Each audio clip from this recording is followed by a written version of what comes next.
a Pop-Tart for breakfast, a bologna sandwich for lunch, fish sticks, canned carrots, and boiled potatoes for dinner. Oh, and Jell-O for dessert. Thank goodness my diet has changed since then. My guests today, Terri Orr and Sherri Simpson, talk about real food, yoga practice, wellness coaching, and how all of those combined lead to real nourishment. I'm excited to share this episode, so let's get started. Welcome to the Youthful Older Yogi podcast. I'm MJ Waddell, your yogi host and founder of Share Yoga. I've been practicing, teaching, and loving yoga for over 25 years. I'm an advocate of movement, creativity, and staying healthy in mind and body after 50. And so are my guests. It's never too late to start, and there's a lot of healthy years ahead. So let's start now. Today our topic is about nourishing body and soul. So we'll be talking with two really experts on nutrition, food, and of course, yoga. So today my guests are Terri Orr and Sherri Simpson, and they're going to be joining us in a little bit. And again, we'll be talking and sharing about nutrition, nourishing body and soul, and of course about yoga.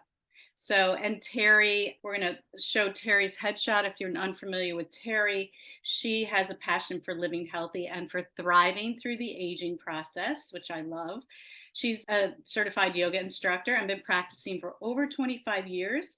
She has a certificate through Harvard in well coaches.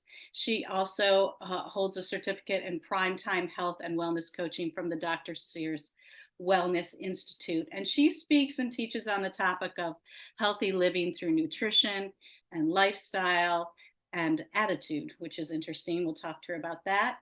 She has a BA in psychology and utilizes the elements of coaching psychology, positive psychology, in guiding individual clients to develop and implement personal wellness plans.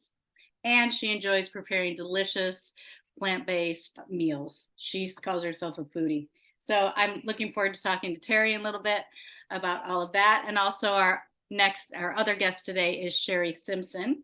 Sherri's a longtime friend of mine, and she's a theater professional. She wears many hats, not only as an award-winning stage singer, actress, director, writer, so much more, but she also is an entrepreneur and a small business owner. And her business, it's called Homemade for the Home, specializes in custom quilts, baby blankets, home accessories, things made from reclaimed wood. And on her Instagram, it said it's born out of the need to create stuff. Yes, we all need to create. And she's in her second year of flower farming. So that's really intriguing. So now let's finally welcome our guests. So Sherri Simpson and Terri Orr, they're going to turn their camera on and unmute themselves, and we're going to meet them. Hi, hello, ladies. And Terri, I'm going to go ahead and start with you. And thank you for being here to share your time and your knowledge. Really appreciate it.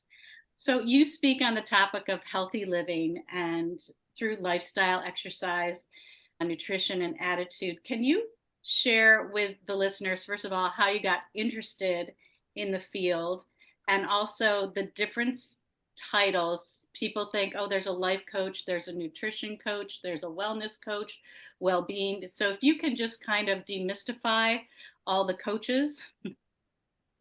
Sure. Thank you, MJ. I'm thrilled to be here. And thank you for everybody that's here today and those of you that are going to listen to it on the replay.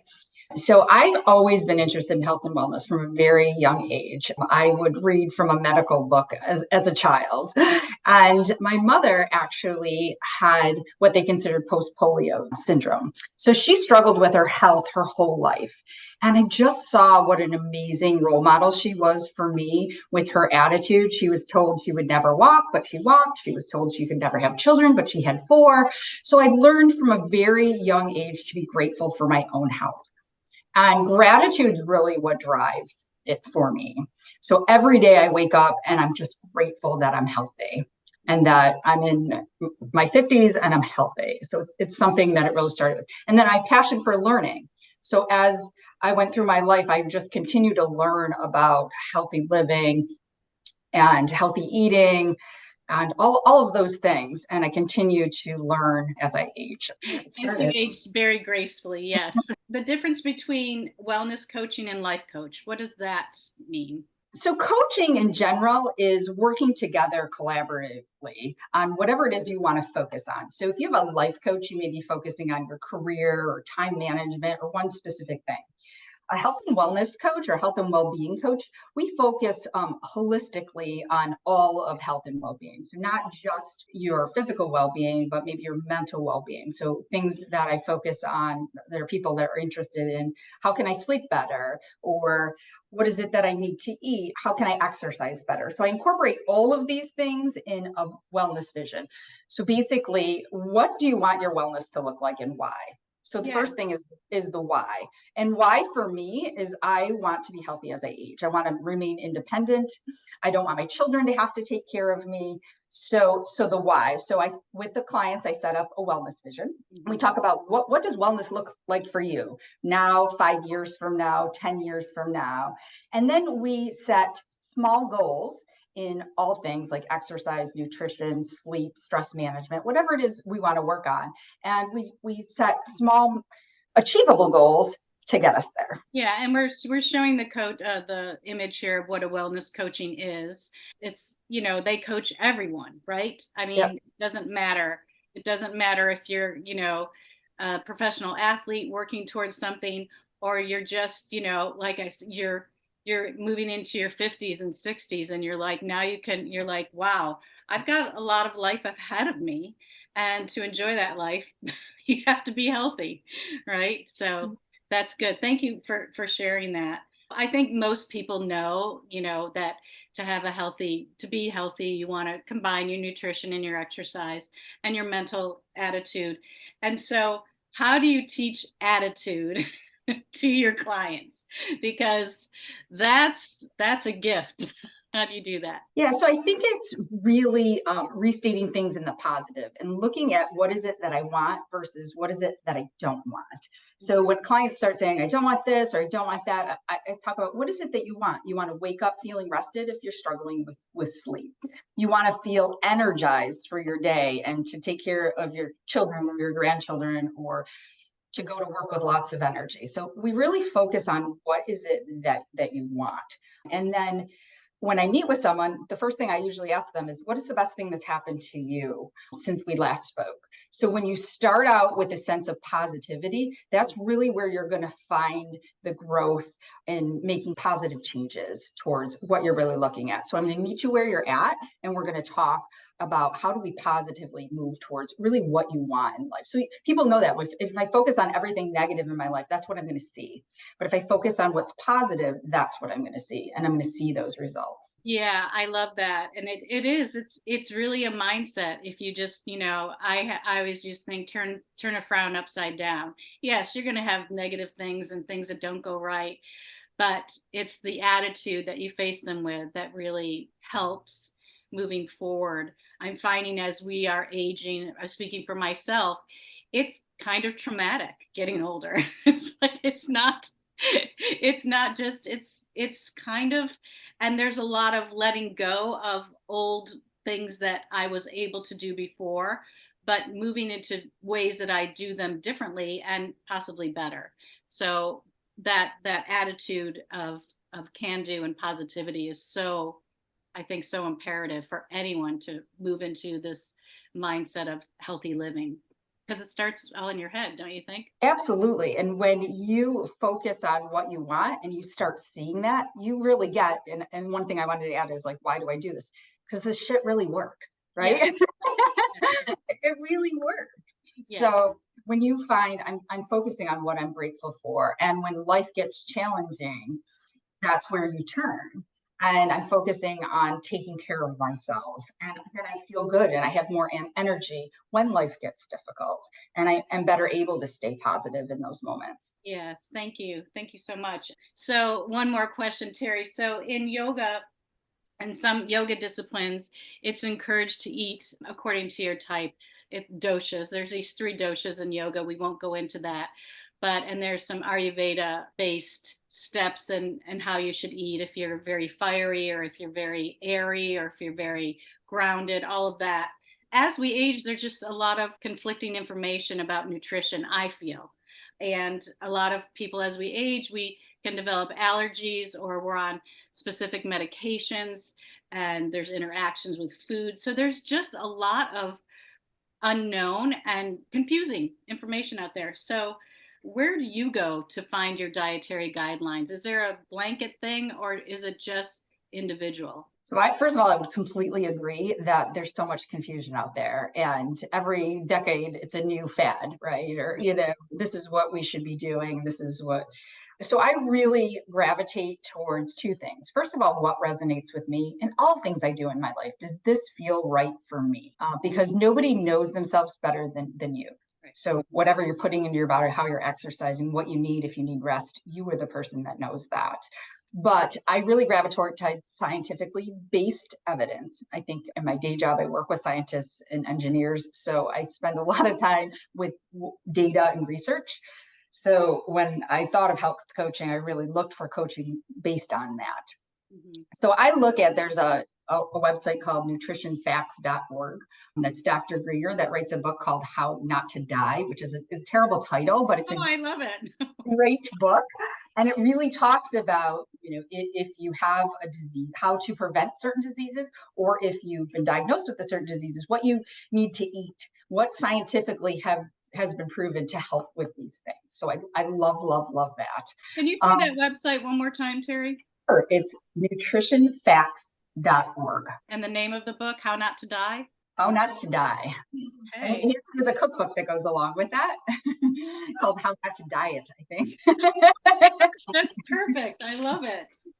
So I just do tons of research on what feels good, but basically really thinking about what's whole foods, what foods, when you're thinking about what do I want to eat, does it have a list of ingredients I can't read?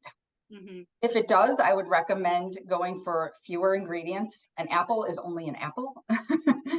And that's where I look for guidance. So you can get overwhelmed, I think, looking at, should I eat right for my blood type or my dosha or this or that? But if you are just start something, and if you feel good, if it feels right for you, if you go plant-based and you feel like this isn't right for me, I'm not saying it's right for everybody.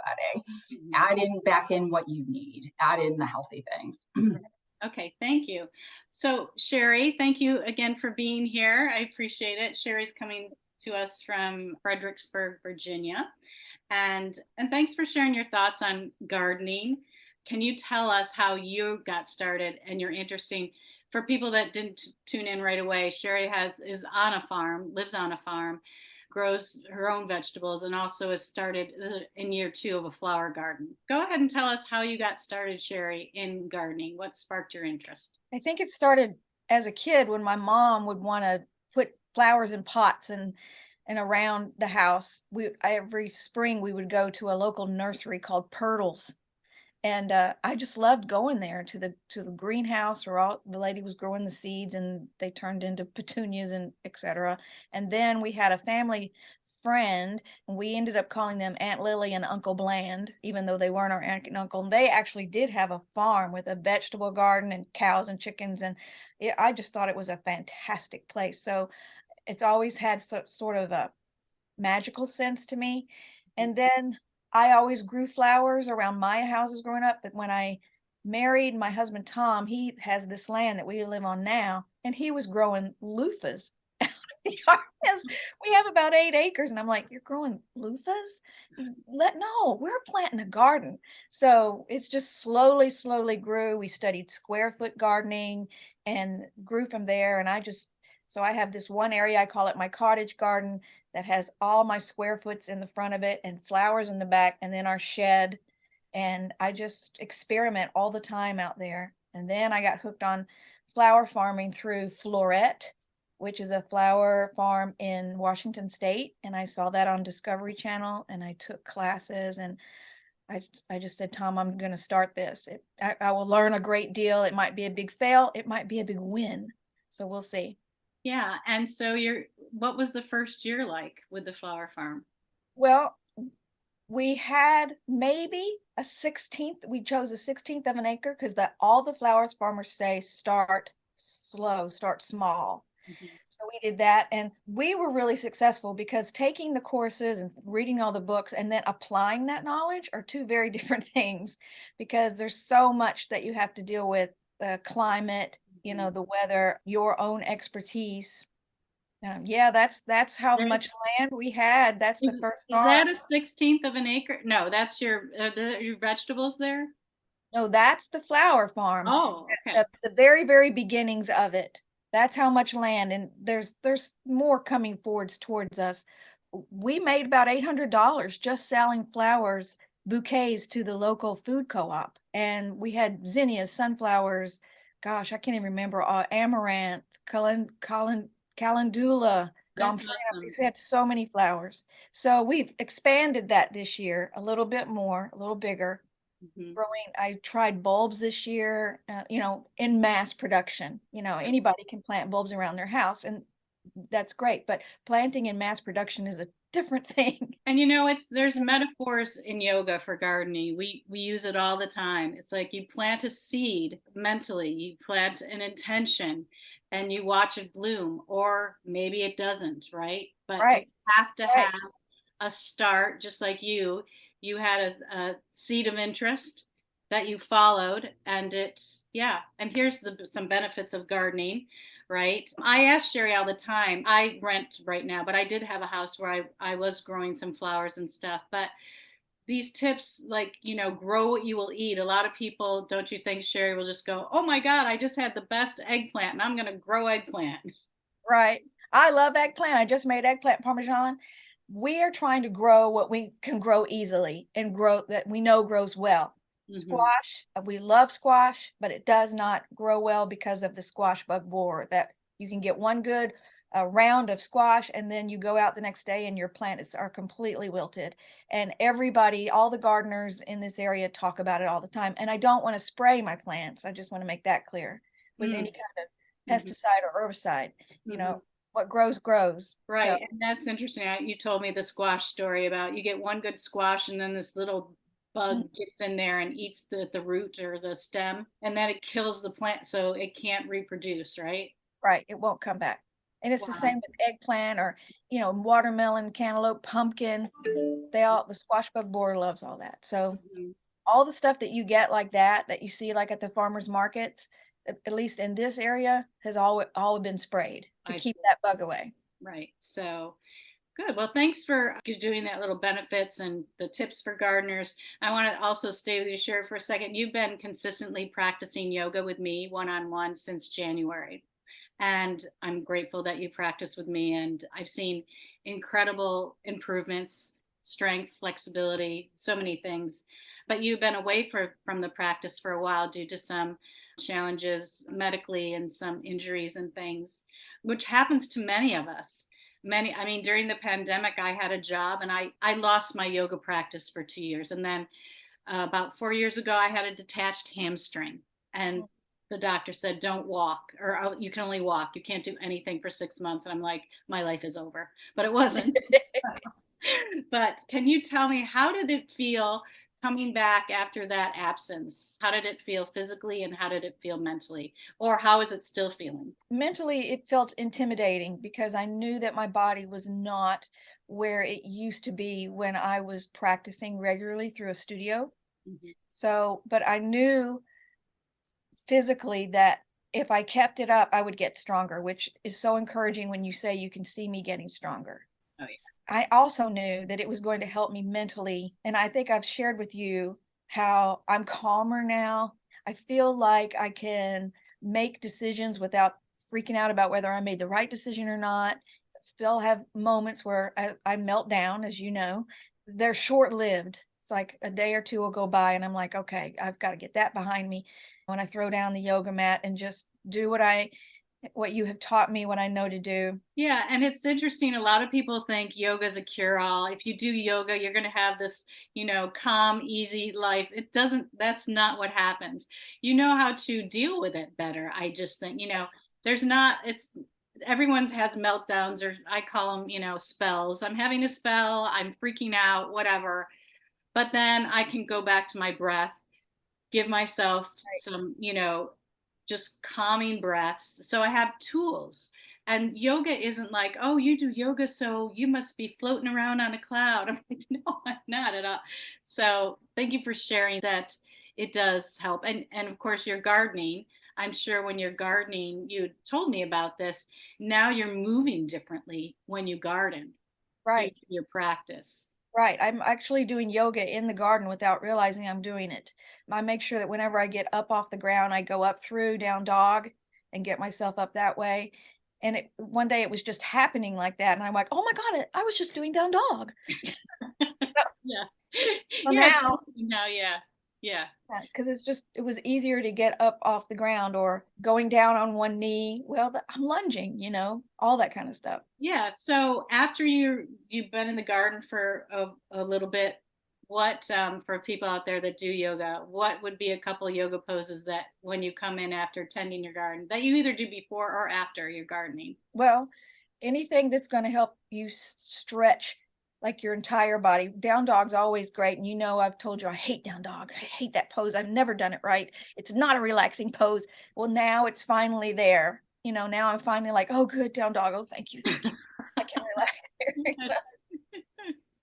Perception is everything, isn't it? Right? It's like anything that'll open up your chest, or even cat-cows, anything that'll help you stretch out from being in this, hunched over, or you're squatting down a lot. You want to do things that will open up your chest. And yeah, good. Well, thank you so much for that. Terri, I know you turned your camera off, but I want to bring you back for a second. So we're talking about container gardening, and now you live in an apartment, right? And you have one tomato plant, you said, right, in a container.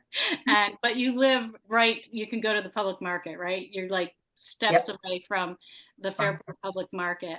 If I wanted to eat a plant-based for one day, just 3 meals, breakfast, lunch, dinner, what would that look like? I'll go with kind of what I eat, because I eat kind of consistently a lot of the same things. So I make my own plant-based milk, which is so easy to do. This morning I did it before this call. There were some cashews and some pure vanilla in a blender with purified water, and you've got cashew milk. When anybody says it's so easy, I immediately tense up because I'm like, it's only easy if you know how to do it. But you throw it in. But you don't have to make your own plant-based milk. Right. Okay. Buy it in the store, and I recommend look at the ingredients with cereal. So a whole grain cereal. Look at the ingredients again. I like a yield cereal, and then I have fresh berries. And how do I keep fresh berries on hand? Well, and when it's summer season, I actually go buy flats of blueberries and freeze them, and then I keep bags of them. But you can buy a bag of frozen blueberries, and I throw frozen blueberries on there, so you don't have to have easy things on hand. So either that, or sometimes you just have whole grain toast. If you want something really easy, again, I have Amazing Grains down the road from me that makes sourdough, which is one of your better options for bread.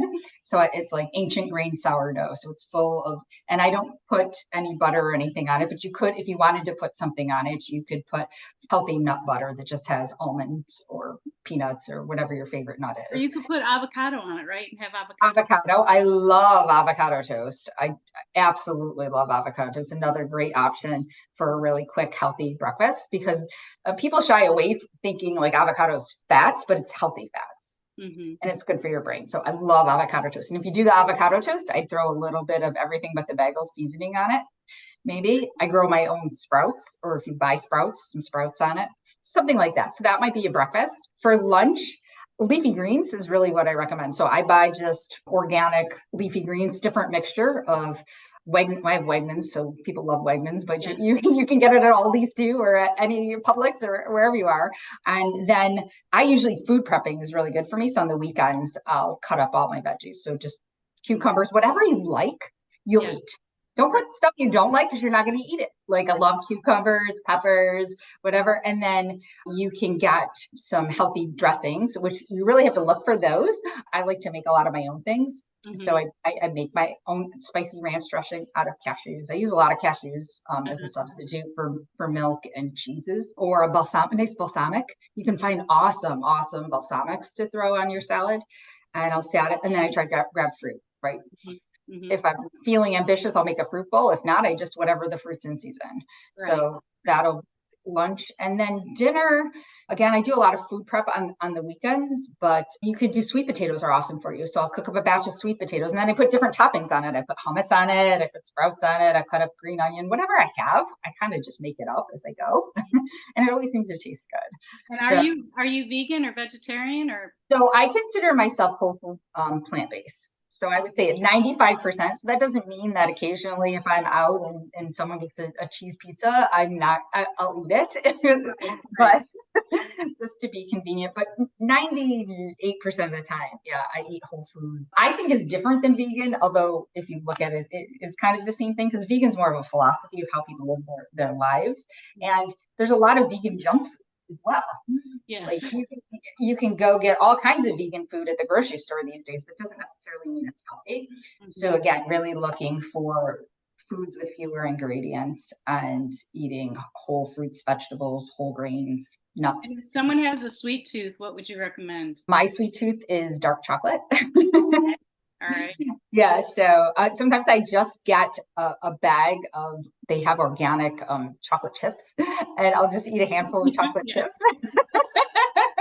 Good. Well, people think, oh, you're a yogi, you must eat so healthy. I'm like, go look in my garbage can and see what I ate last night. I make myself some little power balls that I take for snacks that have oats in them, those mini chocolate chips, coconut flakes, a little bit of pure raw honey and peanut butter. People wouldn't even, that's my go-to snack. That is so awesome. And I also wanted to ask you, have you ever had to leave your practice, Terri, due to an injury or some life thing situation, or have you been able to consistently practice? Like during the pandemic, you told me that you practice at home, which you had never done a home practice before. Yeah, my practice has changed so much and evolved over the years, and I love it. And it's never boring. It's never boring. But yeah, life gets in the way sometimes. Absolutely. I was going in the mornings and then I had a life change and I could no longer go in the mornings. And so things do happen. But I always know I feel better. One time I got a frozen hip and I've been so healthy my whole life. I can't even believe it when I look like my whole life. I've been so healthy. And all of a sudden I was in a teacher training and I had a frozen hip similar to a frozen shoulder. I don't know why it happens, but I really lost all range of motion in my hip and sitting was very, very uncomfortable. And I went, everything you try to do, I went to a chiropractor, physical therapist, like, what do I do? They're like, do yoga exercises. I'm like, I kind of, and I had to, it humbled me. It humbled me it made me a better yoga teacher because I could come to the mat and realize that not everybody comes to the mat. They come to the mat with different things and different health issues and different limitations. And how do I teach to that? And how do I find respect in that it took me 6 months to really get the full range of motion back in my hip. Yes, they always had said to me previously, oh, an injury is a blessing. And I'm like, screw you. It is not. Like, so when I detached my hamstring in a freak CrossFit accident, like I was doing some pull-ups and I had an elastic band and I was done and I was just getting, moving on to the next thing. I lost my balance and I grabbed a pole and I had my foot in an elastic band and it took I can kick high because I used to dance, but it took I saw my leg go past my peripheral vision. I'm like, oh, ooh. So anyway, I detached a hamstring. It pulled off from the femur bone, right? And I was in a show at the time. So they had to take me out of the dance numbers and everything. And I had a cane and I'm like, well, it was set in the 30s. And I said, well, my character had polio. So, but the point is I could not do anything for 6 months. I couldn't do no practice, nothing. I could only walk. And I actually, because the orthopedic surgeon said, we can do surgery, or if you don't do anything, it will probably heal itself. And it did. Now, my yoga practice is different because I have that mental, knowing of that pain and that. And so when I came back to practice, of course, it shifted everything and more awareness, and also the awareness of health and being so grateful for being healthy. But when you, and in theater and in yoga, my body's everything. It's my instrument, right? So I have great respect for the wisdom our body holds and how it wants to heal. And if we just do nice things for ourselves, like eat, with awareness, and move and breathe and have that positive attitude, it all works. Like you said, the shit works. It's it works. So, and not that I'm, your injury too. It does. It teaches you that people come. You don't even know what they have. You don't know what injuries they have inside, not just visible injuries. So it's really it was a blessing. I wouldn't say it was a blessing at the time, but now that it's passed and I've healed, and I know Sherri, you've had some injuries, major ones, while you're on stage, and you've healed from them, correct? Yes, it was actually backstage when I fell and broke my wrist and had a concussion and sprained, just I fell like 5 feet off a set of stairs straight to the ground. And to this day, I don't know what happened, but maybe it was a blessing, Mary Jane, because you were saying how injuries are a blessing, because I learned a great deal about myself, the medical profession. No one ever taught me how to get dressed with one hand. What do I do since I can't use the other hand? So I learned so much on my own. It taught me a lot about, well, I won't go into that, but just theater in general. And then I had an accident here on the farm, and what those two injuries did was made me sit still or be quiet. But then I ate all the stress of it all, and I gained weight, and here I am, a woman of an older, what is that, woman of a certain age. You're a youthful yogi. I'm a youthful older yogi for sure. But now I'm just changing my diet, trying to transform my life, learning from those experiences. And it's so easy to sit here and say that, and people think, oh, you're so new agey and a sage and everything. No, it's a journey every day. Every day you have to eat well. Every day you have to move your body. Thank God I have gardening. Thank God I have this huge farm that I walk and walk and walk and walk. Yeah, I need to get my old pedometer on just to see how much I actually do walk when I'm outside. Yeah, And, that's amazing. bending and stretching and raking and planting and digging, And so that's great. the whole thing. For Terri, you specialize in aging, right? To stay healthy through aging. Let me ask you a question about doctors. So when we go to a doctor, sometimes they won't look at us as a whole person. They'll go, oh, I've got a sore throat. Okay, we'll just take this antibiotic, right? Sometimes no talk about nutrition at all. I've got, maybe you have high blood pressure. Here, just take this pill. But do they prescribe healthy living? Like, you can probably come off your meds or lessen them if you do A, B, C, and D.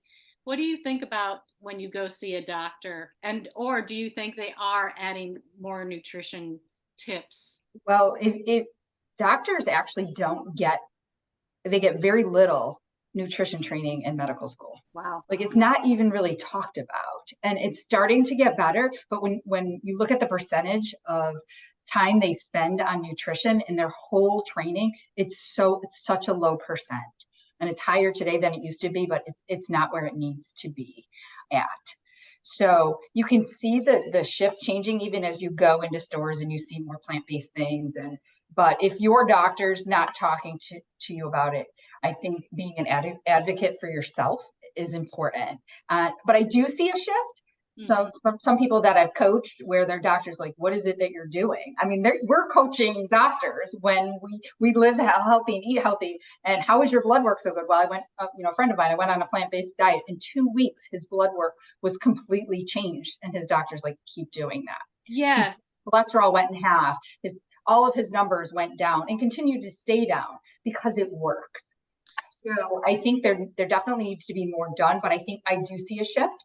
Part of health coaching, I'm working towards my board certifications, and when I'm board certified, I'll be able to bill insurance companies for my time. So a doctor only has 10 minutes to spend with you, but hopefully if health coaching is something that you're interested in or you ask about, you could be recommended to go to health coaching, and that could be covered by your insurance. And because that's so really nice. is that happening now where some get covered and some don't? For board certified health coaches now that there is some coverage. It's so limited, and like everything, it's kind of a pain in the butt working with the insurance companies, but it's moving towards that trend. But yes, we now are classified, it's called ICD-9 codes, with what we offer can be covered through health insurance. Do you do a free discovery call? Yes, absolutely. If somebody's interested in what health coaching is, I'm happy to do a call and tell you more about it. And, even if I couldn't take up where to find the resources that you need, even if you decide you don't want a health coach with me, or if you'd like me to come in and talk to your organization about, I do lunch and learns where I talk to employees about healthy living, those kind of things. Yeah, and you work where you work. What do they actually do?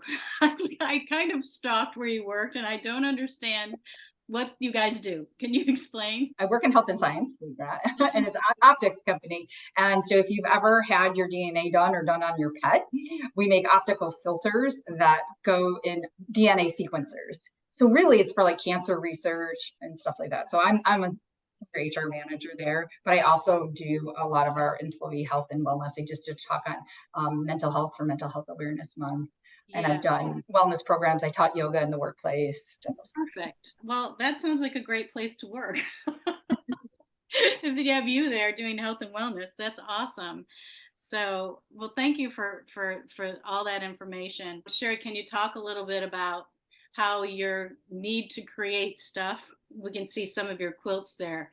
You make handmade quilts, you make baby blankets and baby things and things for the home. So you're an entrepreneur. And how did that start? Well, my sister's always sewn, and I've always admired her for it.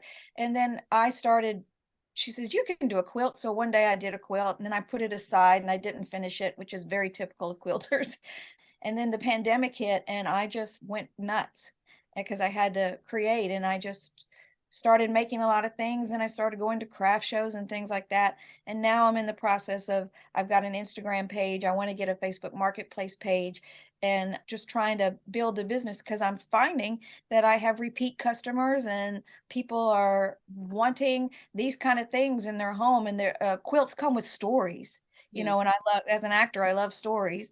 It's just been a wonderful creative outlet for me. A little bit of a rabbit hole, because fabrics are so gorgeous and beautiful. And when I can't have my flowers outside in the wintertime, I have them inside. This is a Christmas quilt, and can you see that?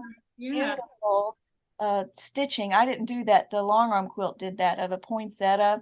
Just all kinds of gorgeous things. And That's where that came there's a from. meditative feel to when you're Yes, stitching. it is. It's a very meditative thing. I know people that knit. I used to do a little cross stitch, it's calming. And all of these things, the flowers, the nutrition, the health and wellness, the vegetables, all of it also gets tied in with just breathing, being grateful, like I am right now, for both of you. And Right. there's a lot of great information that was shared today. I appreciate both of you. We're gonna end it, but before we do end, and I want to thank you all, please visit my website, Sherri Yoga with MJ at offeringtree.com, which will be on the link at the end, and subscribe so I can keep you informed and send you some of the free stuff that I'm working on. But also, I love working one-on-one with people. So I'm very reasonable price. The first one's free. I work with Mary Jane privately. And as you know, I was at a yoga studio. And what I did at the yoga studio years ago was just followed the prompts and tried to copy their poses, not really knowing what any of that was. And when you go with Mary Jane personally, not only do you understand what all the poses mean, what they're supposed to do, you learn breath control. There's so much about yoga that at the time where I was not doesn't taught in a yoga studio.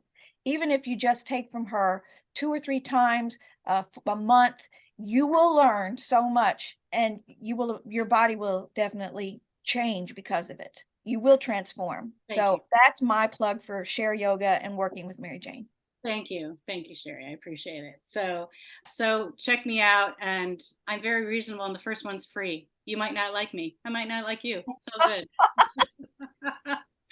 All right. So Never too late to start, and your body will. never. And that's the whole thing. Yeah.